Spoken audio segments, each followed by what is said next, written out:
ক্রমেই এক অঙ্কে নেমে যাচ্ছে দেশের বিভিন্ন জেলার তাপমাত্রা। মৃদু থেকে মাঝারি শৈত্যপ্রবাহ ও ঘন কুয়াশায় জনজীবনে নেমে এসেছে জুবুথুবু অবস্থার।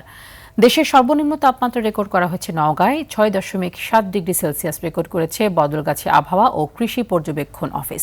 চুয়াডাঙ্গাতে ৭ ডিগ্রি সেলসিয়াস, পঞ্চগড়ে ৭.৬৫, পাবনার ঈশ্বরদীতে ৮ ডিগ্রি সেলসিয়াস, কুড়িগ্রামে ৮.৫, দিনাজপুরে ৮.৭ ডিগ্রি তাপমাত্রা রেকর্ড করেছে জেলা আবহাওয়া অফিস।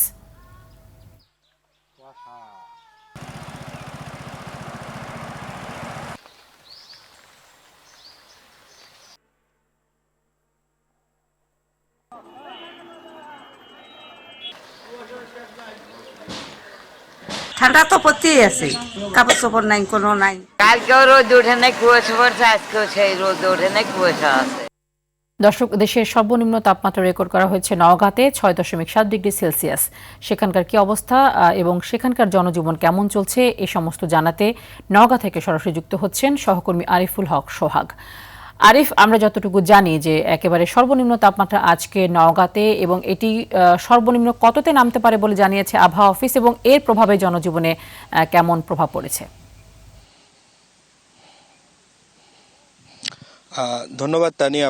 আপনাকে জানিয়ে রাখি, নওগাঁ জেলায় আজকের যে তাপমাত্রা ৬.৭ ডিগ্রি সেলসিয়াস রেকর্ড করেছে বদলগাছি আবহাওয়া অফিস, এইটা কিন্তু এই মৌসুমের সর্বনিম্ন তাপমাত্রা, এবং আজ কিন্তু জেলার উপর দিয়ে মাঝারি শৈত্যপ্রবাহ সেটি কিন্তু বয়ে যাচ্ছে।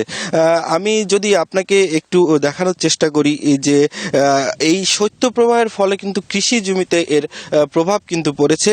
যে সামনে ইরি ধান রোপণের যে বীজতলা রয়েছে, সেই বীজতলার কিন্তু এখন সংকটের মধ্যে পড়ছে বলে কৃষক আমাদেরকে জানিয়েছে। তারা জানিয়েছে যে বীজতলার যে রং বা আকার সেটি কিন্তু ছোট হচ্ছে, এবং রংটা কিন্তু মরে যাওয়ার মতো অবস্থা হচ্ছে। এর ফলে কিন্তু তাদের যে ধান রোপণের যে প্রক্রিয়া সেটি কিন্তু ব্যাহত হওয়ার কথা তারা আমাদেরকে জানিয়েছে।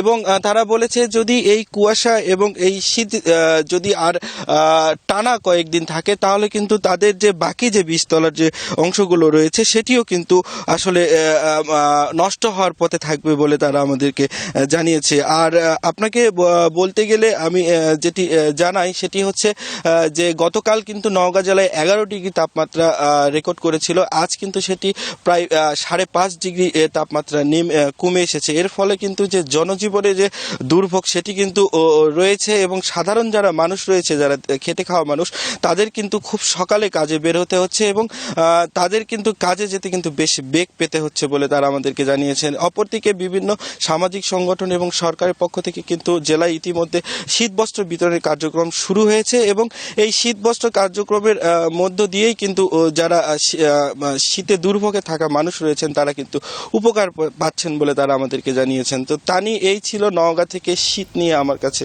সর্বশেষ। ধন্যবাদ আপনাকে।